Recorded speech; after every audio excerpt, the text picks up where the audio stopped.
এই যে দেখো গাছে কত ফুল হয়েছে, তুলতে এলাম। দাঁড়াও, দরজাটাকে আগে এটা আটকাই, হাওয়াতে বন্ধ হয়ে যাবে। এই দাঁড়া, দেখো রোদ্দুর বেরিয়ে যাচ্ছে আবার। জামাগুলো ছাদে আনবো কি আনবো না করে করে আনলাম না, কোথায় মিলবো জানি না। কাদেরও জামা কাপড় নেই ছাদে। আকাশের অবস্থা দেখো শুধু একবার।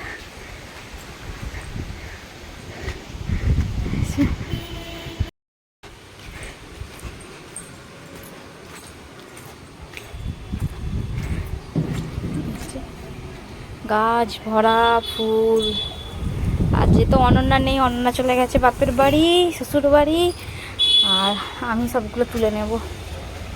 এই গাছটাই হয়নি, এইটাতেই হয়েছে। একটু বেশি করে তুলসী পাতা তুলে নেবো, কালকে আবার রবিবার আছে।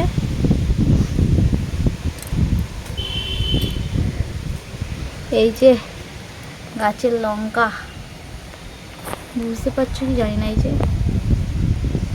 যে দুটো, এখানে একটা দেখো, তিনটে বড় হয়েছে। আর কেমন খেয়ে ঝাল হয়েছে কি না হয়েছে বলবো অবশ্যই।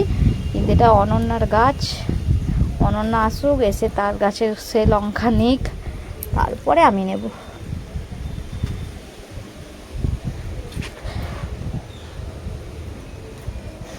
যা, ফুলটাকে নষ্ট করে ফেললাম।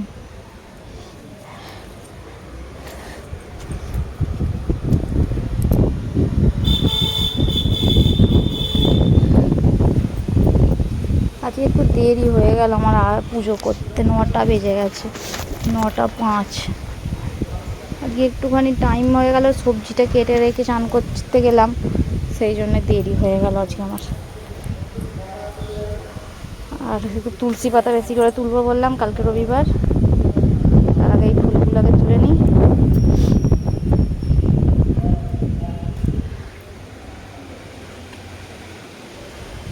কতগুলো বেলফুল হয়েছে, অনেকগুলো হয়েছে। অনন্যার গাছ এইটা, যেইটা যা সেটা তার, তাই নয়? আর এই কটা ফুলই হবে, তারপর আবার অনন্যা আসলে অনন্যার গাছের ফুল, তখন অনন্যার গাছ আবার দেবে। চলো তুলসী পাতা কটা তুলে নিই। কত ফুল হয়ে গেছে, অনেকগুলো ফুল হয়েছে। আর আজকে তবু আমি শনিবার একটু জবা ফুল আনিয়েছি ঠাকুরের জন্য। এই যে 5 টাকা জবা ফুল আনিয়েছি। চলো পুজোটাকে করে নিই। গুড মর্নিং সকলকে, আমি পলির সংসারে তোমাদের সকলের স্বাগত। তো আশা করি তোমরা সকলে ভালো আছো, আমিও ভালো আছি। আর এখন বাজে 9:15 ওরকম, কি 9:30টার মধ্যেই বাজে। আমার পুজো টুজো হয়ে গেছে, ঠাকুরের সেবাটা এখনও তুলিনি। ভাবলাম যে তোমাদেরকে একটু দেখাই আকাশের কী অবস্থা। জামা কাপড়গুলো ভাগ্যে দিতে যাইনি, দাঁড়াও। এই যে দেখো বৃষ্টি পড়ছে সকাল থেকে, আজকে একটুকু বন্ধ যাচ্ছে না। ওই 2-4 মিনিট বন্ধ হচ্ছে কি না হচ্ছে, তারপরে আবার ঝরঝর করে ঢেলে দিচ্ছে। আর রোদ্দুরে যে সেরকম বেরোয়নি, মাঝে মাঝে মানে বৃষ্টিটা থেমে যাচ্ছে, হাওয়া দিচ্ছে, আবার হচ্ছে যে বৃষ্টি হচ্ছে। এই যে দেখো, বুঝতে পারছো কি না বুঝতে পারছি না। এই যে, আর আমার জামা কাপড় এই যে এখানে এখনও পড়ে আছে। আর এই যে পুজো হয়ে গেছে, ঠাকুরের সেবাটা এখনও তুলিনি। ভাবছি মানে তুলবো ভাবলাম, তোমার দাদাভাই বললো আমাকে তাড়াতাড়ি খেতে দিয়ে যাও, আমার দেরি হয়ে যাচ্ছে। যখন বসেছিল ঠিকই আছে, আর আমার যখন দেখছে কাজে আসছি, তখন ওদের বাবুর দেরি হয়ে যায়। আর ওই যে খাবার দিয়ে দিয়েছি, ও বাবু আবার চা মুড়ি সব একসাথেই খায়। ও সব চা মুড়ি সবাই স্কুলে দিলে, শুনেছো?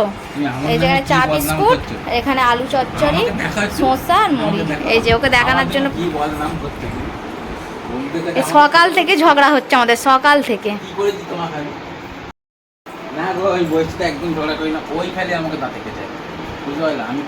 তুমি আমাকে কি বলছিলে? হ্যালো বন্ধুরা, এই যে দেখো রান্না বান্না বসিয়ে দিয়েছি, এখন বাজে 11টা 10। আর হচ্ছে যে রান্না বান্না বসিয়ে দিয়েছি, আর তোমাদের সাথে দেখানোই হয়নি। তার মধ্যে সেই তোমাদের সাথে তখন কথা বললাম, তারপর তোমাদের দাদাভাই দোকান চলে গেল। আমি জামাগুলো ছাদে দিয়ে এসেছি, আর বলি যে দিয়ে আসি, কোথায় মিলে রাখবো, ঘরের মধ্যে কি কাপড় জামা শুকনো হয় বলো না। আর বলে দিয়ে এসেছি, দিয়ে এলাম, এক চটকান বৃষ্টি হয়ে গেছে। আপাতত আকাশটা একটু পরিষ্কার হয়েছে, এরপরে পরিষ্কার আছে, মাঝে মাঝে রোদ বেরোচ্ছে, মাঝে মাঝে মেঘ পড়ছে। 10-15 মিনিট থাকুক বাবা, আমার বেশি লোভের দরকার নেই। আমি আগে ছুটে তুলে নিয়ে চলে আসবো একটু পরেই। একটা মেয়ে উঠছে হালকা হালকা, কিন্তু জানি না কেটে যাবে কি না, নিয়ে চলে আসবো। আর চলো কি রান্না হচ্ছে সেটা আগে তোমাদের সাথে দেখিয়ে দিই। আকাশের অবস্থা, মাঝে মাঝে বৃষ্টি, মাঝে মাঝে মেঘ, মানে 5-10 মিনিট ছাড়াছাড়ি। আর ছেলের দুধ দিতে এসেছিলো, ছাদে গেছি, আমি তাকে বলছি তুমি দাঁড়াও, আমি নিচে নামি, তারপরে তোমার যে দুধ দিয়ে যাবে। আর এই যে এখানে দেখো ভাত বসিয়ে দিয়েছি, এই যে ভাত উতলে যাচ্ছে। দাঁড়াও একটুখানি এটা নিয়ে রেখেছি। এখন যাই হোক, ভগবানের কৃপায় গ্যাসটা তো ঠিক হয়েছে। আর এখানে কি রান্না করছি দাঁড়াও তোমাদেরকে দেখাই। তোমরা কে কে এরকম করে খাও বলবে আমাকে। পটল ভাজা, এখানে পটল ভাজা করছি। আমাকে শুধু এমনি পটল ভাজা থেকে না, এইরকম পটল ভাজা খেতে খুব ভালো লাগে, হেভি টেস্টও হয়। তোমরা কে কে এরকম করে খাও অবশ্যই কমেন্ট আমাকে জানিও। সেরকম কিছু রান্না হবে না আজকে, শনিবার। আর এই যে মুগের ডাল সিদ্ধ করে রেখেছি, এখানে আলু আছে, এখানে চিচিঙে কাটা আছে। আজকে এটাকে তিল বাটা দিয়ে করবো। এই যে তিলকে বেটেও রেখেছি শিলে, এখানে দেখো তিলটাকে ধুয়ে রেখে দিয়েছি। আর এখানে প্রেসার কুকারটা যে ডাল সব সিদ্ধ করেছিলাম আর ধুয়ে রেখেছি, নাহলে একসঙ্গে না অনেক বাসন হয়ে যায়, মাজতে না বড্ড কষ্ট হয়ে যায়। আর চলো, এটা ভাজা হয়ে গেছে, এটা নামিয়ে দিয়ে ডালটা সম্বরা দিয়ে দিই।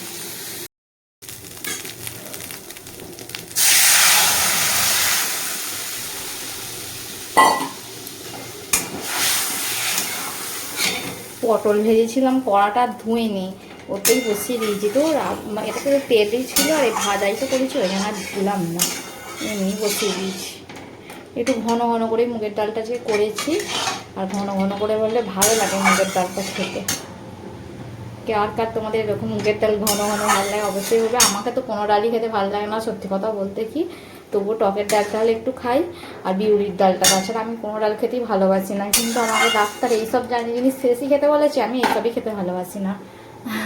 দেখো দুপুরের খাবার পাচ্ছি, রান্না করেছি ভাত, চিচিঙে দিয়ে তিল বাটা দিয়ে তরকারি, মুগের ডাল, আর হচ্ছে পটলকে পেঁয়াজ আর কাঁচা লঙ্কা দিয়ে ভাজা করেছি। বাজে ঘুমিয়ে পড়েছি, একবারে ঘুমিয়ে এবারে অঘরের মতো ঘুমিয়েই যাচ্ছি।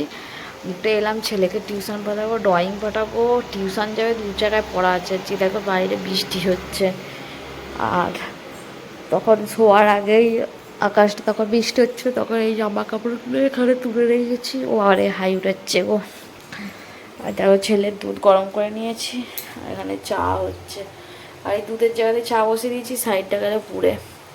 ও এমন অসুবিধা হচ্ছে যেন উঠতে পারছি না, মাথা ব্যথা ঘুরছে, তড়বড় করে উঠে পড়েছি তো, মাথা ঘুরছে, হুড়োহুড়ি করে একদম উঠতে পারি না, হুড় করে উঠে চলে এসেছি। পুরো মাথা ঘুরছে, কেমন টাল খাচ্ছে যেন শুধু মনে হচ্ছে। কাজ আছে অনেক, কাজ ফাজ সারবো, একদম মুড়ি ফুড়ি চালতে হবে, মুড়ি চালা নেই, মানে 1 বস্তা মুড়িতে পড়ে রয়েছে, মুড়ির টিন পুরো খালি, মুড়ি ফুড়ি চালবো। আর চলো ছেলেকে আগে টিউশনটা পাঠাই, এদেরকে দিয়ে আমি জলটা ভর্তি করে ওকে টিউশন পাঠাই, তারপরে দেখা হচ্ছে একবারে। মুড়িগুলো এই যে চালতে শুরু করে দিয়েছি, মুড়িগুলো তাড়াতাড়ি করে চেলে নিয়ে আবার বিকালবেলা সন্ধে হয়ে যাবে তাড়াতাড়ি, কেননা আজকে আবার মেঘ করে আছে তো তাড়াতাড়ি। আর এমনি বসেছি তখন কটা বাজে যেন 5টা 40 বসেছি, মুড়িগুলো চালতে 6টা বেজে গেলো, যে অনেকটা দেরি হয়ে গেল মুড়ি চালতে। মুড়িগুলো ভালো করে চুঁয়া মুড়ি এইগুলো সব বেছে চালছিলাম, আর ভাবলাম যে টাইম আছে ধীরে সুস্থে করি। এখন তো আর অনন্যা নেই, বিকালবেলা যে ছাদে যে গল্প করবো সেরকম কোনো ব্যাপারও নেই, এখন একাই আছি, ঘরেতে চুপ থাকি, উপরে আর যাই না, সবসময় উপরে ওঠানামা করে উঠতে পারি না। এমনি বৃষ্টির জন্য কতবার যে ছাদে যেতে হয় তার কোনো ঠিক ঠিকানা নেই, তার মধ্যে আবার কতবার ছাদে যাবো, ওই জন্য যাই না। আর একা একা ভালো লাগে না ছাদে যেয়ে বসে থাকতে। দেখো মুড়িগুলো সব চেলে নিলাম, নিয়ে ঝাঁট দিয়ে দিচ্ছি, একবারে মুড়িগুলো তুলে নিই, ভাবলাম পুরো ঘরদোরটা ঝাঁট দিই, মানে বিকালবেলা ঝাঁটটা দেওয়া হয়েছিল না, পুরো একবারে মুড়িটা ছেড়ে ঝাঁটটা দিয়ে নিচ্ছি, দিয়ে ভালো করে সব নোংরা টোংরা সব তুলে সব মানে ফেলে দেবো ডাস্টবিনে। তারপরে ওই সব কাজ সেরে, ঘরে টুকিটাকি কাজ ছিল সেরে নিয়ে মাথাটা একটু মানে পরিষ্কার করে আঁচড়ে নিচ্ছি। চুল তো যা অবস্থা, ঘরে চুল আঁচড়াই না আরও বেশি, কেননা এত চুল উঠছে যে বলার নয়, চারিদিক শুধু চুল, বড় বড় চুল একবারে। আর এই যে চুল আঁচড়ে বাইরেটা চুলের জটটা ছাড়িয়ে নিলাম, নিয়ে ঘরে চলে এসেছি। কতদিনের শখ একটা ড্রেসিং টেবিল কিনবো, তোমাদের দাদাভাইকে বলি, শ্বশুর বাড়িতে ছিল কিন্তু এখানে আমার ড্রেসিং টেবিল নেই। তারপরে দেখো সন্ধ্যেবেলা ঠিক সন্ধ্যে দেবো, তখনই দেখছি যে তখন 6:30 বাজে, তখন দেখছি যে দেখো কত জোরে জোরে বৃষ্টি আরম্ভ হয়ে গেল, তারপরে আরও জোরে বৃষ্টি আরম্ভ হয়ে গেছিলো। তারপরে দেখো এখানে এই মহারাজজি ঠাকুর যে নিয়ে আসে সেই নিয়ে আসছে, এই যে দেখো গীতা, তারপরে এখানে গোপাল আছে, এই যে মহারাজজি আসছে, 2টো মহারাজজি আছে, তারপরে পিছন দিকে এই যে মহারাজজির বাবা মা সব আসছে। আর দেখো চলে গেল ওখানে। তারপরে আমি তো যেতে পারিনি, আমার বসতে পারি না অনেকক্ষণ বলে। তারপরে রাত্রে দেখো পটল আলুর তরকারি করছি, এখানে টমেটো আর পেঁয়াজ আর আদা রসুন একটু দিয়ে পেস্ট করে রেখে দিয়েছি। আর আমার শরীরটা একদমই ভালো ছিল না কাল, মানে রাত্রিরে, যে কারণে রুটিটা করছি কোনো রকমে কষ্ট করে। আমি তো কিছু রাত্রিবেলা খেতেই চাইছিলাম না, আমার একটুকুও খিদে নেই, এমন কষ্ট হচ্ছিল শরীরে কি যে বলি। তারপরে তোমাদের দাদাভাই অনেক বকছে, বকে আধখানা রুটি, মানে আমি যতবার খেলাম এখানে দেখতে পাচ্ছি আমি ততবারই খেয়েছি, মানে 3বার ওরকম নিয়েছি। তোমাদের দাদাভাই বকছে যে একটা রুটি খাও, একটা রুটি খাও, কিন্তু আমি খেতে পাচ্ছিলাম না, ওষুধ খাওয়াচ্ছিল বলে। আমি মানে ওই একটুখানি ওই দু এক গাল রুটি খেয়ে জল খেয়ে আমি ওষুধটা খেয়ে শুয়ে পড়েছি। শরীর না ভালো লাগলে পেটও মানে ভালো লাগে না বলো। আর চলো বন্ধুরা, ভিডিওটা যদি ভালো লাগে অবশ্যই আমাকে একটু সাপোর্ট করো, একটু আমার পাশে থেকো, একটু ভিডিওটা একটু শেয়ার করে দিও তোমাদের বন্ধু বান্ধবদেরকে। চলো বাই।